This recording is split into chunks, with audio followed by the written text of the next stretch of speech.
नमस्कार, स्वागत है आपका नादी टीवी पर। मैं हूं आपके साथ अभिषेक। उत्तराखंड का special debate show prime time Uttarakhand देख रहे हैं आप और आज चर्चा है खड़गे के दौरे को लेकर।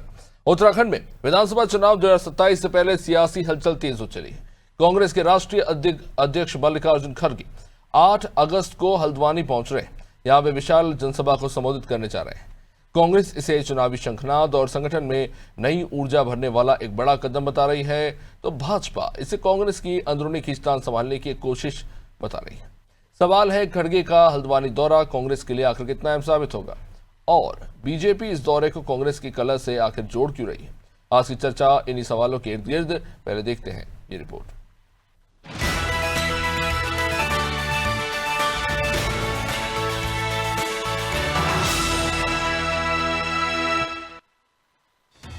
हल्द्वानी में 8 अगस्त को कांग्रेस बड़े शक्ति प्रदर्शन की तैयारी में जुटी है। कांग्रेस के राष्ट्रीय अध्यक्ष मल्लिकार्जुन खड़गे कुमाऊं मंडल के कार्यकर्ताओं से मुलाकात करेंगे और विशाल जनसभा को संबोधित करेंगे। पार्टी ने तैयारियां तेज कर दी है। प्रदेश स्तर पर लगातार बैठकें हो रही हैं और कार्यकर्ताओं को बड़ी संख्या में जुटाने की रणनीति बनाई जा रही है। कांग्रेस का दावा है कि खड़गे का दौरा कार्यकर्ताओं में जोश भरने के साथ 2027 के चुनावी अभियान को नई दिशा देगा।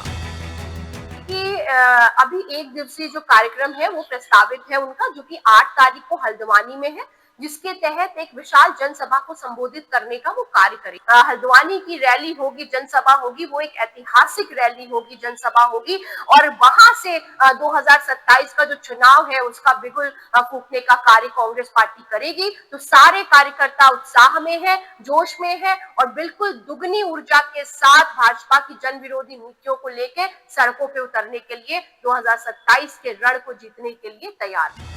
लेकिन कांग्रेस के इस शक्ति प्रदर्शन पर भाजपा ने सवाल खड़े कर दिए हैं। भाजपा का आरोप है, कांग्रेस के राष्ट्रीय नेताओं के दौरे से जमीन पर कोई बड़ा राजनीतिक बदलाव नहीं आया।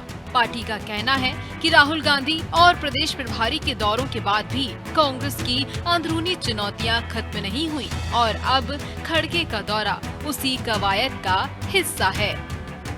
देखिए, इस दौरे को पूरी तरह से पूरा ही उत्तराखंड, अपितु भाजपा ही नहीं पूरा उत्तराखंड 9 दिन चले अढ़ाई कोस जैसे देख रहा है, क्योंकि कुछ दिन के लिए ये आते हैं और उसको भी पूरा नहीं कर पाते हैं। उत्तराखंड देवभूमि में जब आते हैं एक नया रायता फैलाकर जाते हैं। चाहे आप इनकी प्रदेश प्रभारी को देख लीजिए, चाहे इनके युवराज 57 साल के बच्चे राहुल गांधी जी को देख लीजिए, जो भी आते हैं यहाँ पर एक नया रायता फैलाकर अवश्य जाते। उनका भी दौरा इसी क्रम में देखा जा रहा है कि वो भी यहाँ पर एक नया रायता फैलाने आएंगे, क्योंकि कार्यकर्ता तो अब इनके बस में रहे नहीं, सभी नेतागण बन चुके हैं इनकी पार्टी में। तो उनको किस प्रकार से एकजुट करने का प्रयास है उसको करने की ये नाकाम कोशिश करने के लिए आ रहे हैं, वो भी उसमें ये पूरी तरह से सफल नहीं हो पाएंगे। साफ है कि 8 अगस्त की हल्द्वानी जनसभा सिर्फ एक कार्यक्रम नहीं, बल्कि 2027 के चुनाव से पहले दोनों दलों की राजनीतिक रणनीति का संकेत भी होगी। कांग्रेस जहां संगठन और कार्यकर्ताओं को सक्रिय करने की कोशिश में है, वहीं भाजपा कांग्रेस के शक्ति प्रदर्शन की धार कम करने में जुटी है। अब सवाल यही है कि क्या खड़गे की हुंकार उत्तराखंड में कांग्रेस के लिए नई जमीन तैयार करेगी या फिर भाजपा के दावों के मुताबिक यह सिर्फ अंदरूनी सियासत को संभालने की कोशिश साबित होगी। ब्यूरो रिपोर्ट, अनादि टीवी।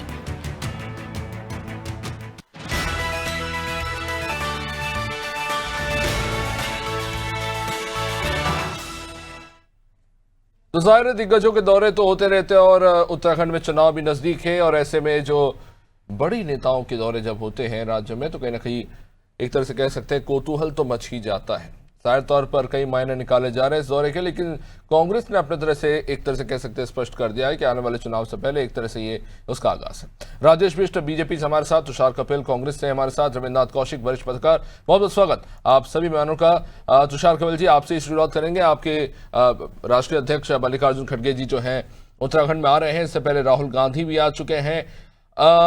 बात की जा रही है ऐसे 2027 के विधानसभा चुनाव के नजरिए से, क्या इसे उसी नजरिए से देखा जाना चाहिए, कुछ और भी है? क्योंकि इससे पहले आपकी पार्टी के तमाम नेता, सीनियर नेता यहाँ पे आके दौरा कर चुके हैं।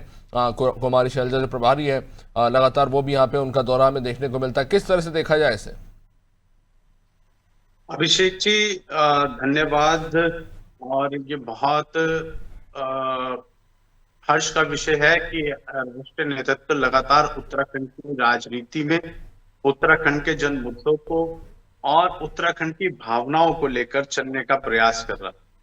पहले छात्रों की गूंज एक बड़ा कार्यक्रम राहुल गांधी जी के नेतृत्व में हुआ, जहां भारतीय जनता पार्टी के तमाम नेताओं ने, मुख्यमंत्री ने षड्यंत्र रचकर वहां पर एक हमारे कार्यक्रम को कैंसिल कराकर वहां जैस्मिन सेंडल एक गायिका को वहां पर बुलाया गया। लेकिन उसके बावजूद उत्तराखंड के नौजवान, युवा और छात्रों ने राहुल गांधी जी के उस कार्यक्रम पे लगातार जन समर्थन के साथ अपनी भावनाओं को लेकर वहां पर गए और हजारों की संख्या में वहां पर पहुंचे।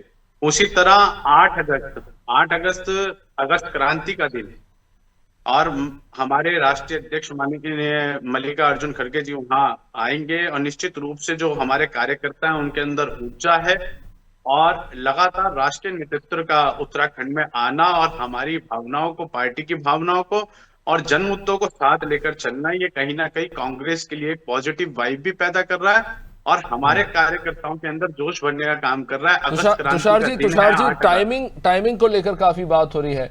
दो बड़े ज्वलंत मुद्दे हैं, एक चंदा चोरी का और दूसरा पेपर लीक का।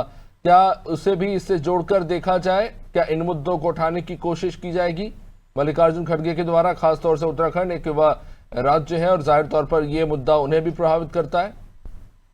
जी अभिषेक जी, बिल्कुल यही कारण है कि जिस तरह से आज पूरे प्रदेश में, पूरे देश में जिस तरह की राजनीति भारतीय जनता पार्टी ने फैला रखी है, जिस तरह का भ्रम लोगों के मन में पैदा करने का प्रयास करते हैं, कूटनीति करने का प्रयास करते हैं, माननीय मल्लिकार्जुन खड़गे जी यहाँ आएंगे और निश्चित रूप से ये युवाओं के लिए, यहाँ के उत्तराखंड राज्य के तमाम राज्य आंदोलनकारियों के लिए और हमारी पार्टी के लिए विशेष रूप से और तमाम उन छात्रों के लिए एक नई ऊर्जा और अगस्त क्रांति के दिन पर आना, ये निश्चित रूप से क्रांति रचने का प्रयास होगा। राजेश मिश्र जी हमारे साथ जुड़े हुए इस वक्त। राजेश जी, मेरी आवाज आप तक पहुंच रही है? बिल्कुल आ रही है अभिषेक जी। राजेश जी, राष्ट्रीय अध्यक्ष हैं कांग्रेस के, वो आ रहे हैं, इससे पहले राहुल गांधी भी आ चुके हैं। क्या जाहिर तौर पर कांग्रेस स्पष्ट कर चुके हैं चुनाव से पहले महत्वपूर्ण दौरा है उनका, लेकिन ये कह देना कि इससे पहले राहुल गांधी के दौरे को लेकर भी यही बात कही गई थी कि पार्टी के अंदर जो अलगाव की स्थिति है और इसलिए वहां पे एक के बाद एक जो है दिल्ली से नेता पहुंच रहे हैं। क्या जबरन बाल की खाल निकाली जा रही है? क्या इसे एक महत्वपूर्ण चुनाव से पहले एक राष्ट्रीय अध्यक्ष के दौरे के तौर पर नहीं देखना चाहिए? अभिषेक जी देखिए, निश्चित रूप से राष्ट्रीय अध्यक्ष किसी भी पार्टी के हैं, उनकी पार्टी के द्वारा स्वागत और अभिनंदन होना चाहिए। लेकिन जब हम कांग्रेस पार्टी को देखते हैं तो हमें दिखाई देता है कि मल्लिकार्जुन खड़गे साहब जो कांग्रेस पार्टी के अध्यक्ष तो हैं, बहुत वयोवृद्ध और बहुत ही सीनियर लीडर हैं कांग्रेस पार्टी के।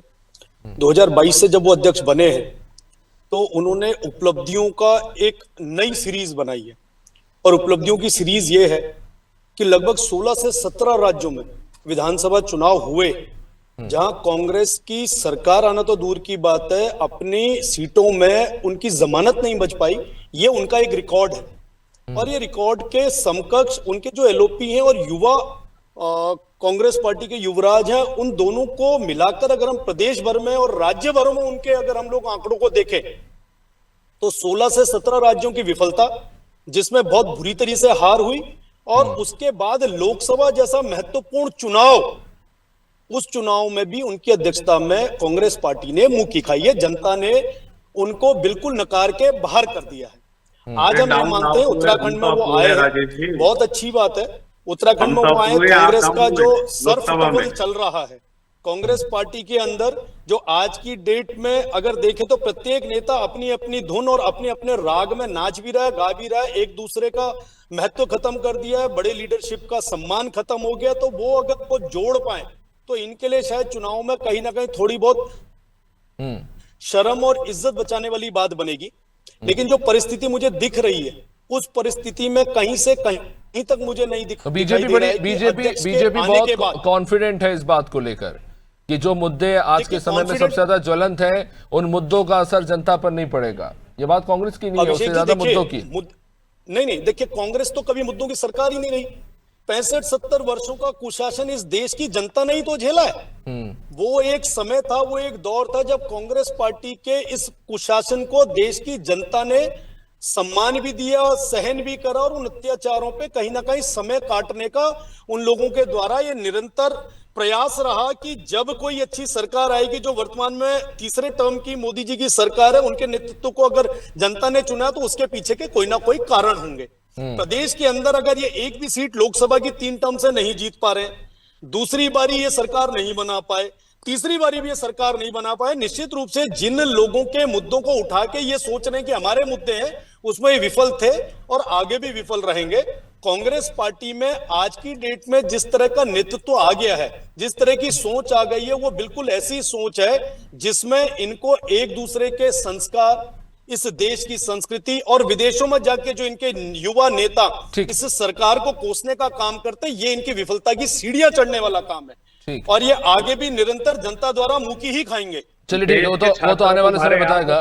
ठीक है, मैं मौका दूंगा। रविन्द्र नाथ जी काफी देर से इंतजार कर रहे हैं। रविन्द्र नाथ जी, जाहिर तौर पर जब चुनाव नजदीक आते हैं तो पार्टी के सीनियर नेता होते हैं, स्टार प्रचारक होते हैं, उनका दौरा शुरू हो जाता है। खैर स्टार प्रचारक तो अभी नहीं है, लेकिन एक बात जरूर है, क्या जो तमाम मुद्दे इस वक्त तो सबसे ज्वलंत हैं और उत्तराखंड के भी कुछ स्थानीय मुद्दे हैं, खासतौर से इस वक्त हमने जहां पे देखा कि किस तरह से वहां पर जो नुकसान हुआ है, सड़कों का, आपदा की जो स्थिति बनी है, उसको भी लेकर सवाल उठे, तमाम तरह के अपने मुद्दे उत्तराखंड में।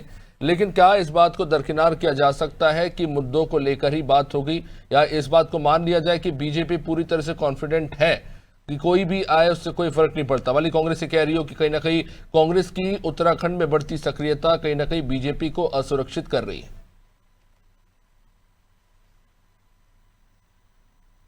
रविन्द्र नाथ जी।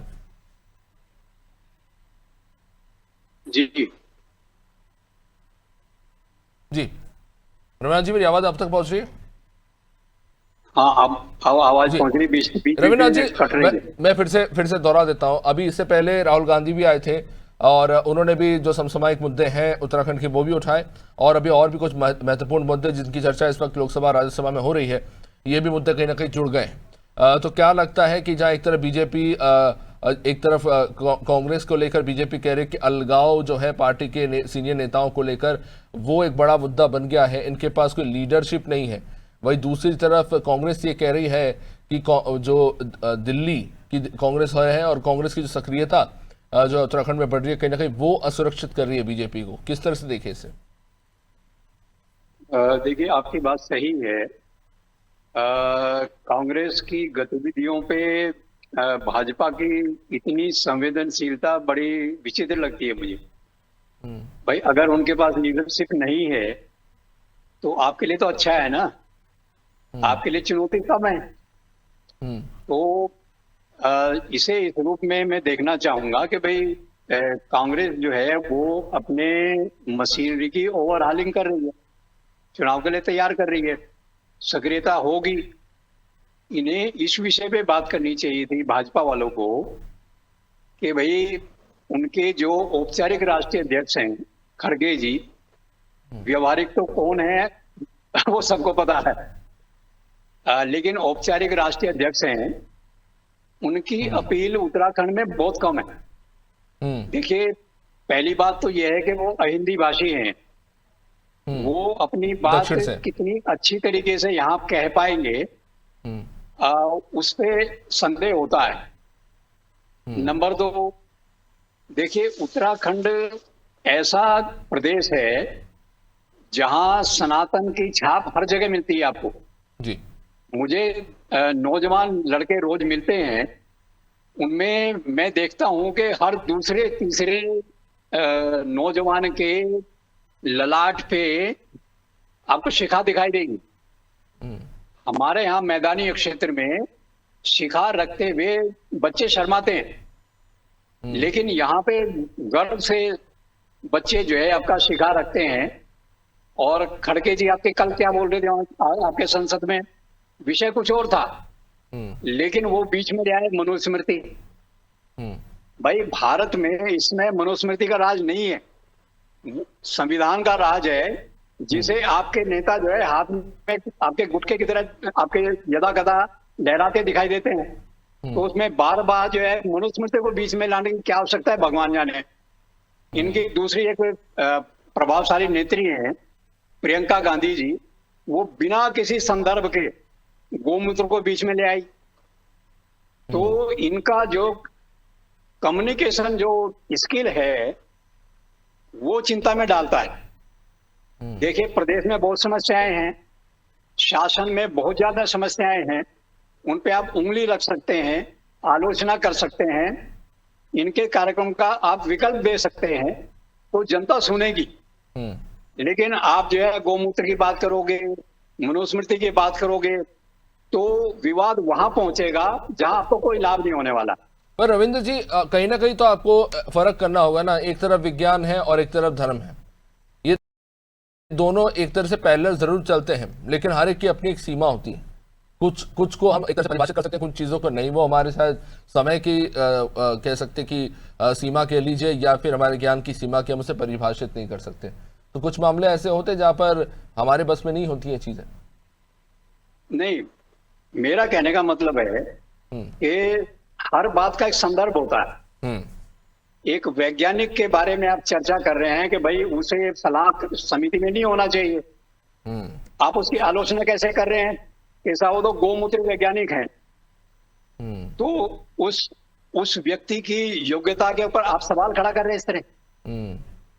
गोमूत्र क्या है क्या नहीं है वो सब्जेक्ट तो अलग हो गया ना, आप उसे विज्ञान की दृष्टि से उसका विश्लेषण तो कर इस तरह की जो शब्दावली का जब इस्तेमाल होता है, आप ये कहना चाह रहे हैं कि उत्तराखंड की जो जनता है वो छिटक जाती है, फिर वो मुद्दों से हट जाती है, फिर उनको उनके जहन में ये बातें रह जाती हैं। बिल्कुल बिल्कुल। ठीक है, तुषार कपिल जी से इस पे जवाब लेना चाहेंगे। तुषार जी, अच्छी बात है संसद के अंदर मुद्दे उठाए जा रहे हैं जो खासतौर से हमारे जो युवा हैं उनको लेकर, लेकिन जैसा कि रविंद्र जी ने कहा कि कहीं ना कहीं भटक जाते हैं, उस तरह की शब्दावली का इस्तेमाल करते हैं जिसकी जरूरत भी नहीं है। आप तो अपना मुद्दा अच्छे से रख ही रहते हैं, फिर इस तरह की शब्दावली का इस्तेमाल क्यों करना जहां पर लोग आहत हो जाए, उनकी धार्मिक भावनाएं जिन्हें चोट पहुंचे। जैसे कि रविंद्र जी कह रहे थे कि नौजवान वहां पे तो शिखा रखते हैं, और कहीं ना कहीं एक तरह से कह सकते हैं कि मैदानी क्षेत्रों में कह लीजिए या फिर आम शहरों में भी हमें इस तरह देखने को नहीं मिलता है। तुषार जी, देखिए, देश में जब छात्रों पर लाठीचार्ज होगा, देश के गृह मंत्री से सवाल पूछा जाएगा। वही काम देश के LOP leader of opposition Shri Rahul Gandhi ji ने किया। प्रियंका गांधी जी ने पूछा कि पैलेट गन कैसे चली। अगर कौशिक जी ने अगर उस भाषण को पूरा सुना हो, राहुल जी के भाषण को पूरा भी नहीं करने दिया गया। वहां किरण रिजिजू ने उनको रोका जब देश की संसद में होम मिनिस्टर जो संसद में बैठे हुए हैं उससे 100 मीटर दूर पर किसी छात्र पर लाठी चलती है, पैलेट गन चलती है, टीयर गैसेस चलती हैं। अगर देश के एलओपी लीडर देश के गृह मंत्री से सवाल पूछेंगे तो क्या ये गुनाह है? क्या उस समय हमें धर्म की बात करनी चाहिए? क्या उन छात्रों को नहीं, उनका ये कहना है कि आप निश्चित रूप से मुद्दे उठाइए युवाओं के, लेकिन लोगों की धार्मिक भावनाओं को आप अगर आहत करेंगे तो उसका नुकसान आपकी ही पार्टी को उसका खामियाजा भुगतना पड़ेगा। क्योंकि खासतौर से उत्तराखंड जो है धार्मिक पर्यटन का क्षेत्र भी है, और उत्तराखंड को जैसे कि हम जानते हैं, मुझे कुछ उस पर विशेष टिप्पणी करने की जरूरत नहीं है, यहाँ पर लोगों की आस्था से जुड़ा हुआ यह विषय है। अभिषेक जी, अगर धर्म और आस्था की बात है तो हमारे प्रदेश अध्यक्ष गणेश गोदियाल जिसे धर्म और आस्था में मेरे को नहीं लगता कि भारतीय जनता पार्टी का कोई लीडर जीत सकता है। जिस प्रदेश में पूर्व विधानसभा अध्यक्ष ऋषिकेश के विधायक जिन्हें मंत्र नहीं बोलना आता, जो मंत्र का उच्चारण सही नहीं करते मंचों पर, आज उनकी बात हो रही है कि आज वो हमें धर्म और ज्ञान की शिक्षा देंगे। मैं स्वयं त्रिपुंडधारी हूँ, तिलक लगाने वाला व्यक्ति हूँ, और लेकिन मैं सच्चा कांग्रेसी हूँ। कांग्रेस देश की भावनाओं, उत्तराखंड की भावनाओं की बात कर रही है। राष्ट्रीय अध्यक्ष यहाँ पर आ रहे हैं, जन मुद्दों की बात करने आ रहे हैं। पिछले 10 सालों से जो भ्रष्टाचार इस उत्तराखंड की सरकार में फैला हुआ है, डबल इंजन का जिसे नाम दिया गया था, आज वो निश्चित रूप से हम सबके सामने है। सड़कों पर लाठियां बज रही हैं युवाओं के। क्या देहरादून में आज से 5 वर्ष पहले हमने नहीं देखा कि किस तरह से युवाओं पर लाठियां चलाई गई? तो वहां पर धर्म से हटकर आज हमें छात्रों की बात करनी है, आज हमें युवाओं की बात करनी है, उनकी नई सोच की बात करनी है। दिल्ली में जो प्रदर्शन हुआ उसके बाद कांग्रेस में एक उम्मीद जागी है कि अब जो ट्रांसफॉर्मेशन, क्योंकि कहा जा रहा है कि 10 साल हो चुके हैं, अब कांग्रेस के जो सीनियर लीडर्स हैं उनकी जगह पर अब नौजवानों को मौका दिया जाएगा, और क्या यही कोशिश हो रही है इस वक्त कांग्रेस के अंदर? देखिए, बिल्कुल कांग्रेस की लीडरशिप ने हमारी जो बैठकें हुए हैं उसमें निश्चित रूप से ऐसे डिसीजंस हुए हैं कि न्यू लीडरशिप को आगे रखा जाएगा, नई लीडरशिप को आगे लेकर आया जाएगा, और तमाम हमारे ऐसे युवा चेहरे उत्तराखंड के हैं जो निश्चित रूप से कांग्रेस के साथ आने वाले चुनाव में आपको दिखाई देंगे। जो जन मुद्दों की बात कर रहे थे, जन मुद्दों के लिए लड़ रहे थे, वो सभी कांग्रेस के संपर्क में हैं, और कहीं ना कहीं कांग्रेस मजबूती के साथ उत्तराखंड में अपनी सीनियर लीडरशिप के साथ चल रही है। सीनियर लीडरशिप आ रही है, दिशा निर्देश दे रही है, और उसको फॉलो करने का काम कर। चलिए ठीक है, देखना होगा कि ये जो दौरा होता है वो कितना महत्वपूर्ण साबित होता है कांग्रेस के लिए। बहुत बहुत शुक्रिया आप सभी मेहमानों का इस चर्चा में जुड़ने के लिए। तो मल्लिकार्जुन खड़गे, राष्ट्रीय अध्यक्ष कांग्रेस के, वो आ रहे हैं 8 अगस्त को उत्तराखंड के दौरे पर। जाहिर तौर पर सभी की नजर इस पर है, तमाम तरह की अटकलें, तमाम तरह के सवाल जरूर है, लेकिन जाहिर तौर पर क्योंकि चुनाव नजदीक है, ऐसे में सभी की नजर इन तमाम दौरों पर रहती है। जब दिल्ली से कोई नेता आता है तो आखिर पार्टी की रणनीति किस तरह से आगे रुख करती है। फिलहाल इस कार्यक्रम में इतना ही। आप देखते रहना टीवी। नमस्कार।